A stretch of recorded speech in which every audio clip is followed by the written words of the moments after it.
Hammaga salom do'stlar, sizlar bilan Sardor Do'stlar, bugun biza og'iz ishlashimizni 13-kuni, по-моему, dars chalib qo'yamiz o'zimizga. Hop, demak, mashqlarimizni boshlaymiz. Birinchi mashqimiz ochcha, ya'ni lashatka deb ataladi. Og'izni tanglayiga tekkizgan holda tovushni chiqarishimiz kerak. Va shu tovushni 15 marta qilishimiz kerak.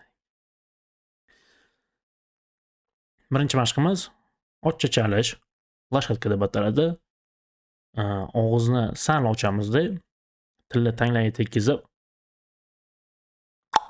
tovushni chiqaramiz va ushbu tovushni 15 marta qaytarishimiz kerak. Boshladik.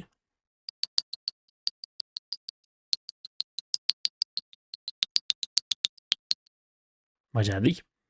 Keyingi mashqimiz og'izni oching va tilni og'iz deganda. Keyingi mashqimiz maqom. Tilimizni og'zimizning u burchagidan bu burchagiga sekin olib borishimiz kerak.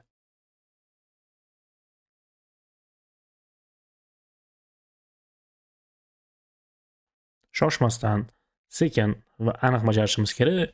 O'shanda tilinglar prям og'rishini his qilasizlar. Boshladik. Buni ham 15 marta bu yoqqa, 15 marta bu yoqqa olib borishimiz kerak.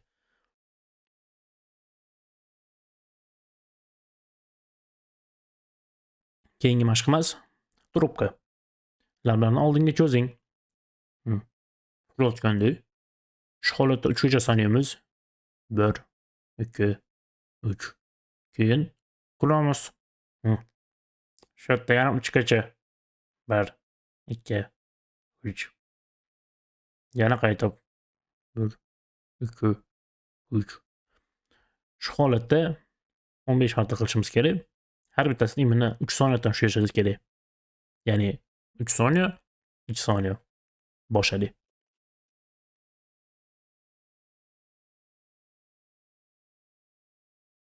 Keyingi mashqimiz aniq talaffuz. Tezlatishlarni sekin va aniq talaffuz qiling. Har bir so'zning tovushiga e'tibor bering. Sekin asta tezlikni oshiring. Bugun mana tez yetishga harakat qilib ko'ramiz. Jamila jamlagan jami jidadan mavjuda jamlagan janim jida juda oz. Qiyin. Jamila jamlagan jami jidadan mavjuda jamlagan jami jida juda oz. Jida emas, juda. Jamila jamlagan jami jidadan mavjuda jamlagan jami jida juda oz. Jamila jamlagan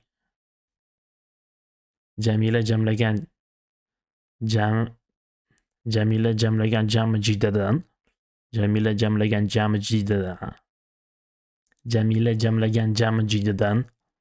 Jamila jamlagan jami jidadan mavjuda jamlagan jami jida juda oz.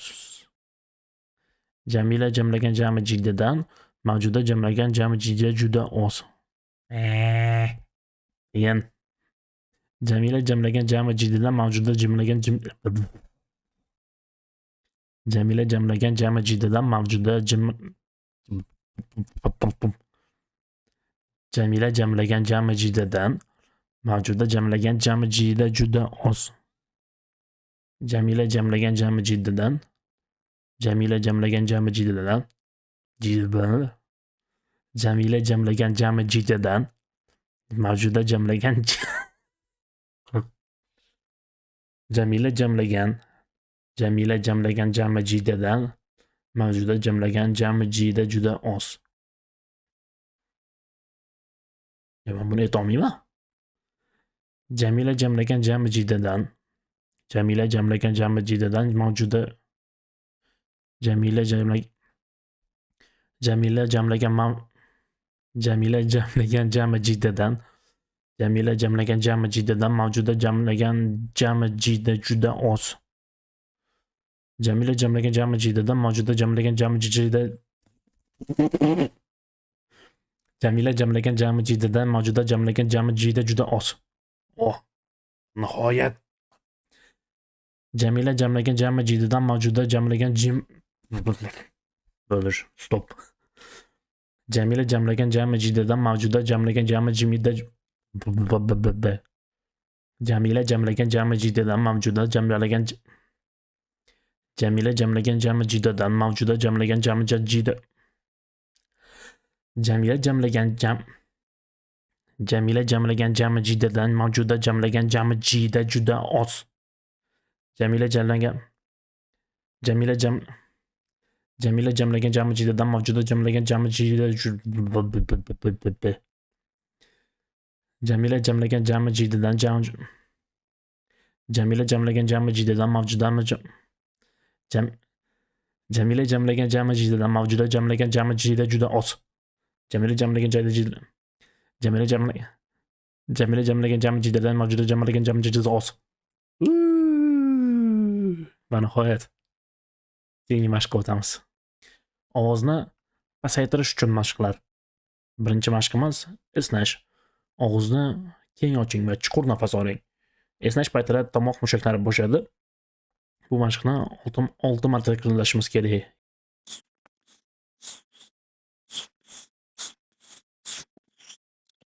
Keyingi mashq g'ing'ir.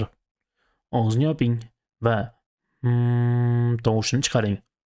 Ko'krak qafasidagi tebranishni his qiling. Nafas tugaguncha davom eting. Ya'ni chuqur nafas olamiz.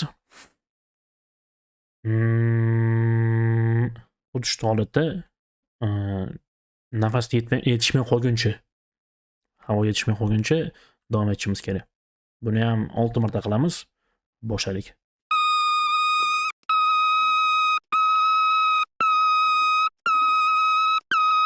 Keyingi mashqimiz buzzing. M yoki N tovushlarini past ohangda chiqaring. Ya'ni ovoz tembrining pasaytirilgan holatda. Ko'krak qafasidagi vibratsiyani his etishga harakat qiling. Har bir urinishda 10-15 soniya ushlab turing. Boyagi mashqdan farqi nima bu yerda? Boyagisida siz og'iz yopiq holatda qilgan bo'lsangiz, endi bu yerda aksincha m tovushini chiqarasizlar va m tovushini iloji boricha tembrni pasaytirishga harakat qilamiz. Ya'ni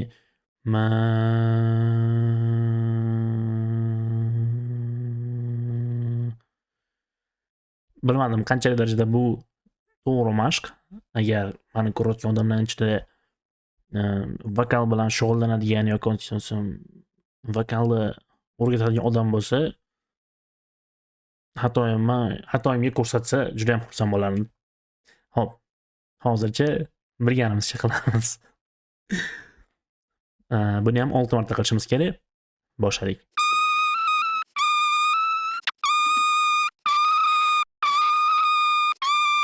Eng oxirgisi nafas chiqarishdan gapirish.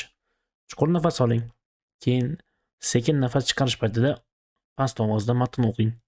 Ovozni nazorat qiling va bo'shashgan holatda gapiring. Bu safar biz O'zbekiston haqida 100 ta qiziqarli fakt o'qiymiz. Bu har bitta fakt aynan ChatGPT qiziq deb o'ylagan faktlar. Bularni hali bir o'zim o'qimadim. Birgalikda o'qiymiz. Birinchi fakt. O'zbekiston dunyodagi ikkita davlatdan biri bo'lib, faqat dengizga chiqish imkoni bo'lmagan mamlakat bilan chegaradosh. Ikkinchisi Liechtenstein. Okey. Ikkinchisi, mamlakatda o'zining O'lik dengizi bor. Sarikamish ko'li. Uning suvi juda sho'r va unda cho'kib ketish deyarli imkonsiz. Lekin shans bor, shuning uchun tekshirib ko'rmaymiz. O'zbekistonning katta qismi Ustyurt platosi va Qizilqum cho'li bilan qoplangan. Iqlimi keskin kontinental. Yozda +50 gradus, qishda esa -30 gradusgacha tushishi mumkin. To'g'ri. Buni hammamiz bilamiz. Yashaganlar faqat biladi. O'zbekistondagi eng uzun daryo O'zbekistonda eng uzun daryo Amudaryo bo'lib, Uning uzunligi taxminan 1415 kilometr. Okey. Samarqand va Buxoro dunyoning eng qadimiy shaharlaridan biri hisoblanadi. Hop. Chimyon tog'larida Chimyon bo'lsa kerak. Chimyon tog'larida noyob moviy ko'lni ko'rish mumkin. Qayerda u? Google qilib turib rasmini qo'yib qo'yamiz. O'zbekistonning eng baland nuqtasi Hazrat Sulton cho'qqisi 4643 metr. Okey. O'zbekistonda joylashgan Mo'ynoq shahri ilgari Orol dengizining port shahri bo'lgan. Hozir esa u cho'lda joylashgan.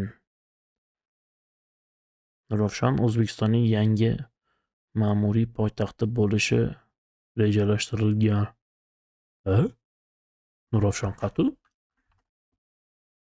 Nurafshon Toshkent viloyati. Ma'muriy poytaxti degani nimani tushunasizlar? Unda men bilmagan va kutilmagan vaqtlar ichida hop nima bo'ldi? Nima bo'ldi? Moviy ko'l. Keyingisi Nurafshon O'zbekiston ma'muriy poytaxti bo'lishi. Okey. Keyingisi tarix. O'zbekiston hududida eng qadimgi odam qoldiqlari Toshkent viloyatidagi Ko'lbuloq g'oridan topilgan. Kim bilardi men buni? Ne dunyoda hech kimga aniq qilinmagan. Bu qoldiqlar hozir Samarqand 2750 yillik tarixga ega bo'lib, Rim va Afina kabi qadimiy shaharlardan biri hisoblanadi. Buyuk Ipak yo'li O'zbekiston orqali o'tgan va savdo-sotiq markazi bo'lgan. To'g'ri. Amir Temur Tamerlan O'zbekiston tarixidagi eng buyuk sarkarlardan biri bo'lib, Samarqandni o'z imperiyasining poytaxti qilgan. Mana shu joyga qisqacha fakt aytib o'taman. Aynan Rossiyada bo'lgan paytimda juda ham ko'p odamlar bilan gaplashib qiziqqanman. Amir Temur haqida fikring qanaqa? Nima aytilgan? Sizlarning tarixingizda, sizlarning tarix kitobingizda Amir Temur haqida qanaqa informatsiyalar bor deb qiziqqanman. Juda ham ko'p odam kim haqida gap ketayotganini bilmagan. Ularga mana Tamerlan deb aytishlar kerak. Tamerlan bu uni Amir Temur deb biz ataymiz, turklar atashadi. Tamerlan deb boshqa davlatdagi odamlar chaqirishadi deymiz ammo nom berishgan deymiz ammo bilgan. Lekin eng qizig'i Tamerlanni ko'pchilik odam ham bilishmaydi. Misol uchun ular biladiganlari juda ham g'alati bilaman. Tamerlan vaqtida deyarli yer yarim qismini bosib olgan desak ham bo'ladi. Lekin ular Tamerlan haqida informatsiyaga ega emas. Ular misol uchun Yuliy Sezarni biladi. Chingiz xonni biladi. Napoleon, Gitler albatta. Misol uchun o'ylab qarasanglar, Amir Temurni bosgan joyi, qilgan yurishlari ko'proq bo'lishiga qaramasdan, nimagadir Tamerlan haqida informatsiya unchalik ko'p emas ularda. Nimaga? Bilmayman. O'zbekiston haqidagi faktlarni o'qib chiqdik. Agar sizlarga bu rubrika yo'qotgan bo'lsa, biz yana dars o'qiymiz. Men уже 100 ta fakt so'rab qo'yganman. Yana 80 ta faktimiz bor. Yana boshqa narsalar qiziq bo'lsa, ularni ham albatta birgalikda o'qib chiqamiz.